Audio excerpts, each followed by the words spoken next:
Herkese merhabalar, ben Huri. Huri Metek Mutfak'ta kanalıma mutfağıma hoş geldiniz. Sizler için kalabalık misafir hazırlığı tarifleri hazırlıyorum. Menümde burma baklava, su böreği, yayla çorbası, nohutlu pilav, etli nohut yemeği var. Tarifimi hiç bekletmeden hemen başlıyorum.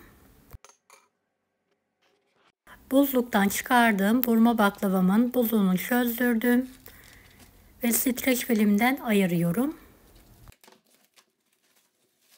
Fırınımı da önceden 170 dereceli alt üst ayarı ayarladım. Alt rafını alıyorum. Üzerine bir tepsi kapatıyorum. Ve pişirmeyi bırakıyorum. Dereceyi 10 dakika sonra 165 dereceye düşürüyorum. Şerbeti için 4 su bardağı toz şekeri geniş bir kabın içine alarak ayarlıyorum.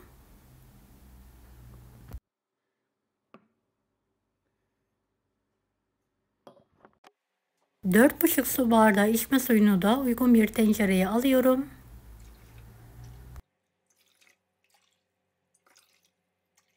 Şerbetin suyunu ısıtmaya bırakıyorum. Kaynayan suya şekeri ekliyorum. Karıştırarak eriyene kadar başında bekliyorum. Şöyle bir küçük parça da limonu sıkıyorum. Evet, kaynamaya başlayınca dakika tutuyorum. 30-35 dakika orta ateşte kıvamlı bir şerbet hazırlıyorum. Bir saat sonra üzerindeki tepsiyi alıyorum. Dereceyi de 160 dereceye düşürüyorum.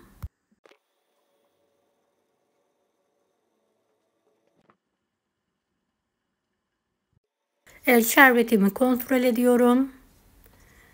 Biraz daha kaynatıyorum. Kıvamı almamış. Üzerindeki oluşan köpüğü de toplayarak atabilirsiniz. Evet, şu an tam kıvamında. Baklavamla 1 saat 20 dakika sonra pişti. Fırından hemen çıkartıyorum. Kısık ocağın üzerine alıyorum. Sıcak baklavaya şöyle fokur fokur kaynayan şerbetimi 2 aşamada döküyorum.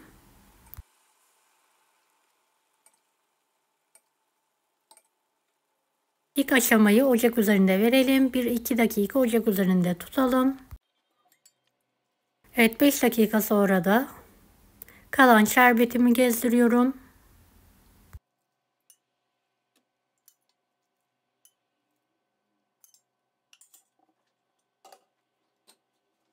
Ve baklavayı kendi halinde soğumaya bırakalım.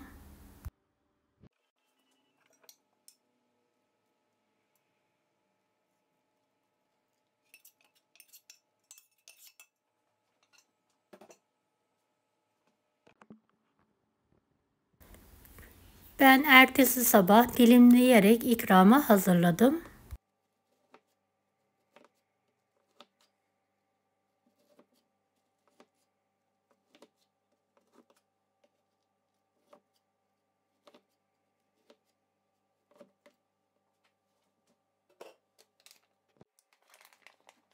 Evet, üzerine de Antep fıstığı serpiyorum. Kıyır kıyır şerbetli baklavam hazır.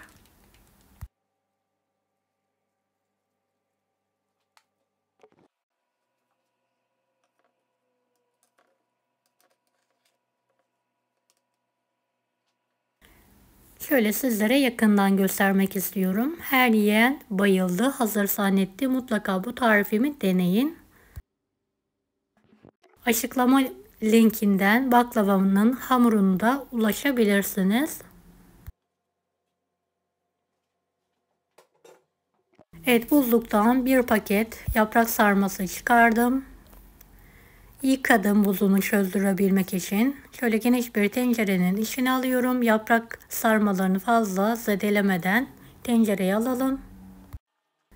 Damak tadınıza göre tuz ilavesi yapabilirsiniz. Ben 1,5 tatlı kaşığı tuz, şöyle 1 su bardağına yakında soğuk su ilavesi yaptım. Ocağın üzerine aldım. Kaynayana kadar yüksek, daha sonra kısık ateşte.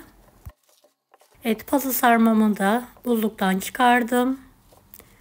Buzluğu çözülmesi için musluk altında yıkıyorum. Ve dikkatli bir şekilde şöyle bölerek tencereye alıyorum.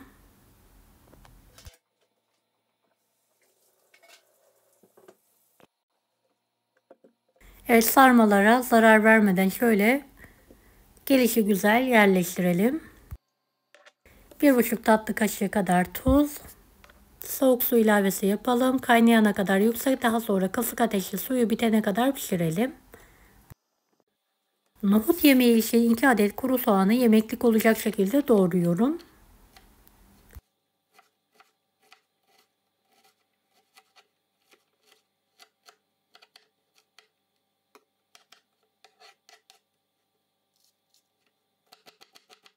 Beni hangi ülkeden veya şehirden izliyorsunuz merak ediyorum. Yoruma yazarsanız sevinirim.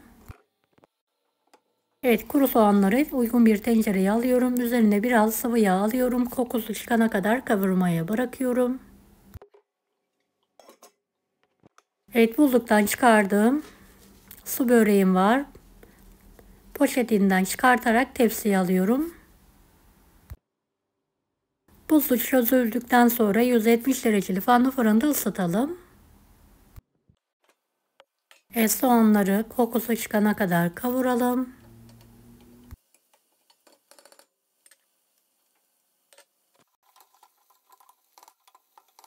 Yarım yemek kaşığı biber salçası, 3-4 yemek kaşığı domates suyu,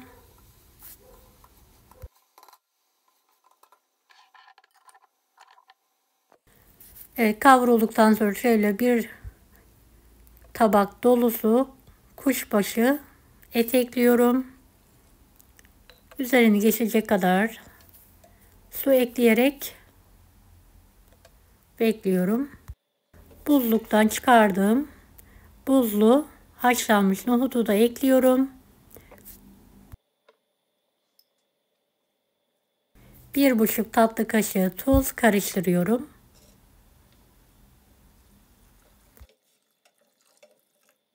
Bir miktar daha su ilavesi yapıyorum. Kaynayana kadar yüksek, daha sonra kısık ateşte pişirmeyi bırakıyorum. Evet, sarmam pişti, suyu tamamen çekildi. Şöyle yarım limonu sıkıyorum. Bolca zeytinyağı gezdiriyorum. 1-2 dakika daha pişirdikten sonra altını kapatıyorum.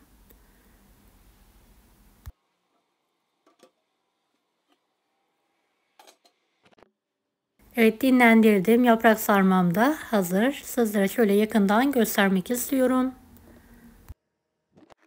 Yayla çorbası için 3 yemek kaşığı pirinci biraz soğuk suyla haşlamaya bırakalım. Terbiyesi için 3 yemek kaşığı dolusu un. Böyle 8-9 yemek kaşığı sulu yoğurt ekliyorum.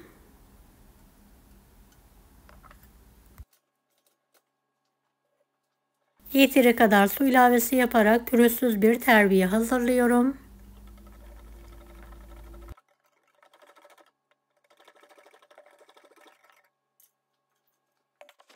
Pazı sarması için 2 yemek kaşığı tartıyı biraz sıvı yağla ocağın üzerine alarak eritiyorum. Evet, nohut yemeğim de pişti. Altını kapatıyorum.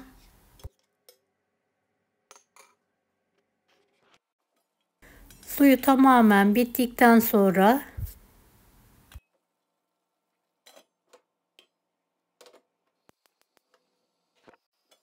erittiğim tartıyı üzerine gezdiriyorum.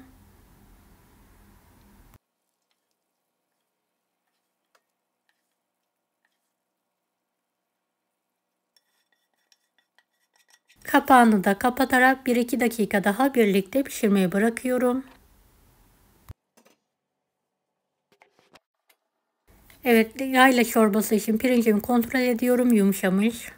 Suyundan terbiye azar azar ekleyelim.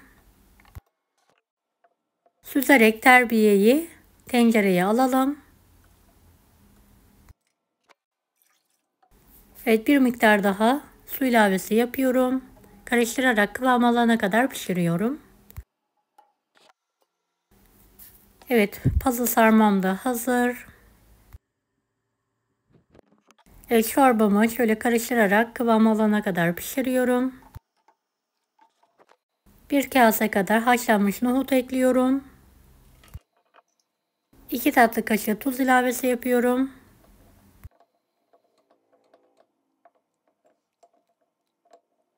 Köpüğü de alana kadar pişirelim. Küçük bir tavada çok az sıvı yağ, 3 yemek kaşığı domates suyunu sos haline getirdim. Üzerine gezdiriyorum ve karıştırıyorum. Altını kapatalım. Bir tutam ince doğranmış maydanoz ekliyorum. Evet, çorbam da hazır. Kıvamı da muhteşem oldu.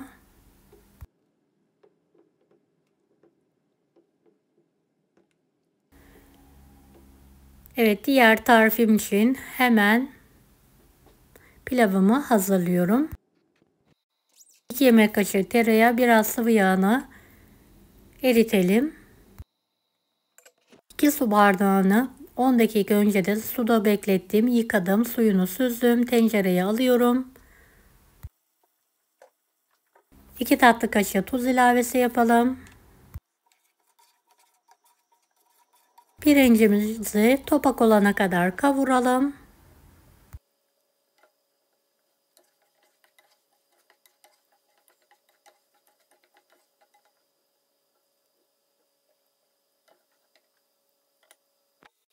Haşlanmış nohut ekliyorum.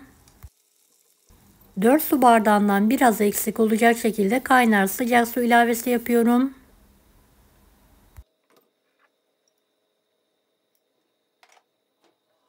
Suyuna da çok az tuz ilave ediyorum. Karıştırıyorum ve kapağını kapatıyorum.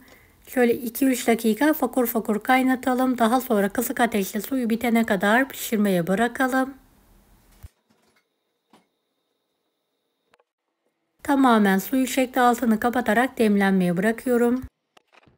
Su böreğim de ısındı, çıtır çıtır oldu. Fırından çıkartıyorum ve kendi halinde biraz soğutmaya bırakıyorum. Soğuttuğum su böreğimi dilimleyerek servise hazırlıyorum. Açıklama kısmından linkine ulaşabilirsiniz. Yapımı gerçekten çok kolay oluyor. Buzlukta da hazır bir şekilde elinizin altında bulunuyor. Mutlaka deneyin.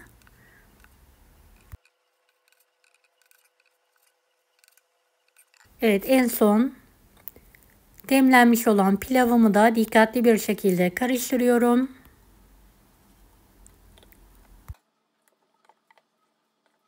Kalabalık misafir menüm hazır. Deneyecek olan herkese şimdiden kolaylıklar dilerim. Kanalıma ücretsiz abone olmayı unutmayın. Allah'a emanet olun. Hoşça kalın.